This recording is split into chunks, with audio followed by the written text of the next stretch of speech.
who've certainly had an eventful week, to say the least.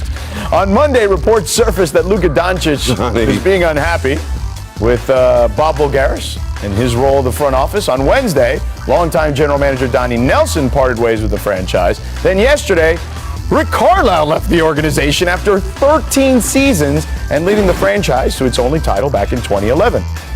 Then today, it was announced that Dirk Nowitzki is rejoining the Mavericks organization as a special advisor. He'll assist in the GM and head coaching searches, as well as consult for other front office decisions. So, Jackie, after years of stability, what do you make of all this turnover in Dallas? Well, it's interesting, isn't it? It was definitely a domino, I think, starting with, you mentioned Voulgaris, and I think that was a problem for Luka. And yet we also know that at times Luka and Rick Carlisle clashed. We saw evidence of that throughout the year. I believe Rick when he says this was his decision. I think he just thought, you know what? Sometimes it's time to go. This is time for me. I don't think he'll be unemployed very long. I think he's one of the more respected coaches in the league, and I think he'll have a chance to coach elsewhere. For the Mavericks, you've got to find a way to complement Luka's talents. Now, do you trade Porzingis? I would certainly entertain it. But can you get what you thought you could get for him a year ago? No, because clearly he's had trouble staying healthy. He doesn't move the same. He used to be a dominant defensive player. He is hardly that now. So I'm interested to see going forward, starting with Porzingis, what they do about him. Here's an idea, Mark, and Jackie, I'd love to get your thoughts after Mark goes here. How about Kemba for KP, for Porzingis? And we know Oklahoma City's going to try to flip Kemba eventually. Well, I mean, that would help Porzingis' ego. He could go somewhere and be the guy finally. You know, he'd enjoy that, I guess. But in terms of Dallas, I think with Dirk being in the position now, I think they'll do things in-house. I think Jamal Mosley would be a great pick. He has a phenomenal relationship with Doncic. He's a great communicator, great relationships. He holds the players accountable. I expect Jason Kidd to be in that mix too. Talked to him recently. I think he's improved dramatically as a coach, learning a lot from Vogel, and he's ready. But here's the thing. Is Cuban going to get out of the way? Is he going to let Dirk do his thing? Can he bring Finley up and maybe let Mike Finley be the GM? He's certainly deserving, paid his dues. But ultimately, are you really the GM there if Cuban behind the scenes is pulling all the strings? And that's what I've heard from a couple GMs, or former GMs, in terms of that position. It looks attractive, but ultimately you feel like you'll probably be a figurehead there because Cuban is the one that makes the decisions. Well, we'll see how it all pans out for sure. It is going to be an interesting summer in the NBA, but especially in Big D. All right, let's talk about the DMV. Wale is going to join us on the other side. Grammy-nominated artist. Got a new single out. We'll talk to him about that. We'll talk to him about his Wizards. All coming up. Stick around here on The Jump. Andrews, yesterday the Mavericks announced that they had parted ways with their longtime president of basketball operations, Donnie Nelson. Luka Doncic commented on Nelson's departure today. Quote, "It was kind of tough on me. I really like Donnie. I've known him since I was a kid. He was the one that drafted me. It was tough for me seeing that. But I'm not the one making the decisions there." Mark Spears, you hinted at this yesterday. What do you make of Luka's comments? Well, the playwright Sophocles once said, "No one loves a messenger who brings bad news." I'm sorry, Dallas. I tried to give you a heads up. I knew you guys weren't happy about it, and neither was a lot of the Homer media there. And that's okay. I think everything will eventually work out. Luka has a great manager, Laura Beth Seeger. Bill Duffy, his agent, is a great agent who has had such international superstars as Steve Nash and Yao Ming. He'll take the money, I'm sure. I'm sure they'll figure it out. But when there's smoke, there is fire, and there was fire today. That I warned you about. That's it. Oh, Rachel, look, in order to keep Luka happy, I know I am saying water is wet, but isn't there only one answer here? And that is to win. They need to go and win. And yes, that means it's easier said than done. They need to come in and potentially bring in a player who can also break down the defense, who can be a second option. They need to address whatever's going on with Kristaps Porzingis and Luka, all of this stuff. But he said, I'm not the one that's in charge here. Maybe he's a little bit more in charge than one thought. Now, I don't think he's going to turn down a $200 million contract, especially with that smile he threw us when he was asked about it at the end of the season. But win. Just go win.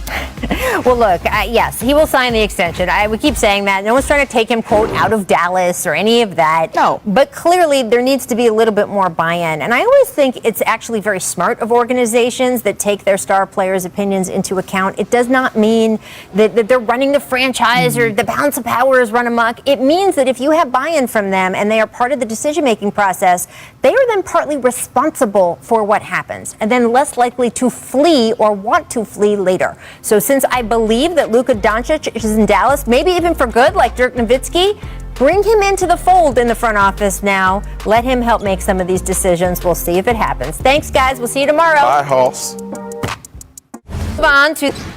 Welcome back. I'm George Sedano in for Rachel Nichols. Jackie McMullen is back with us. Of course, Mark Spears is in studio with us here as well. Zach Lowe will join us in just a moment. But, all right, let's get to the best two words in sports. Game 7. The Bucks and Nets are set to play in a loser leaves town match tomorrow at Barclays Center.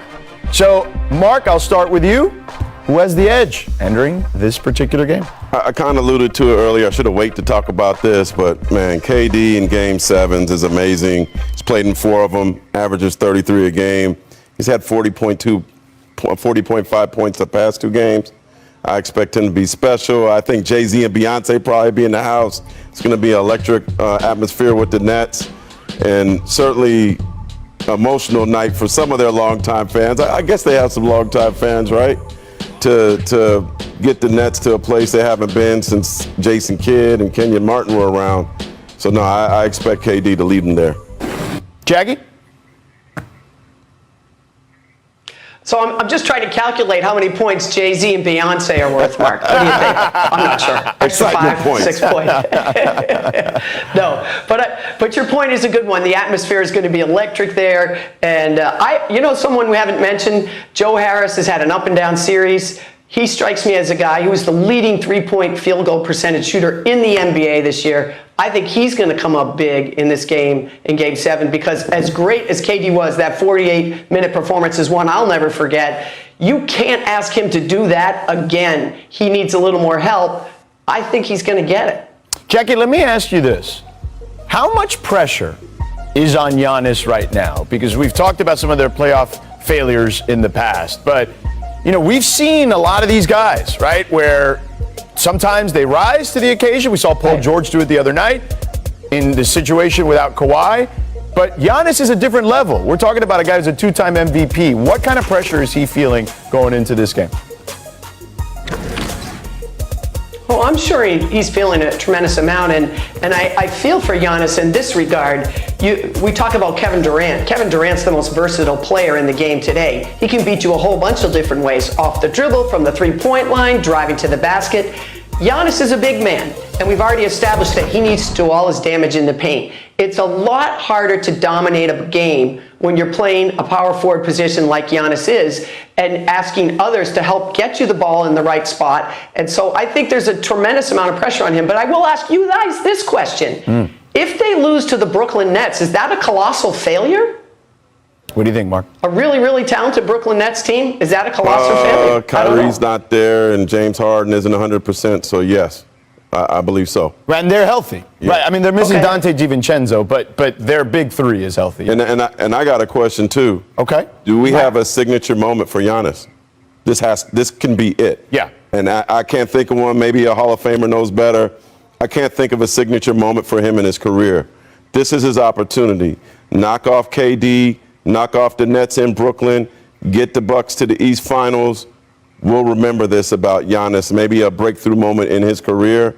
I think tomorrow night is a night where he could shut up a lot of people, including probably myself, where he could take a step forward in terms of being one of the elite stars in the league. And the recipe's there. We saw it in Game 6, right? Attack, attack, attack the basket. Don't let them off the hook by shooting threes.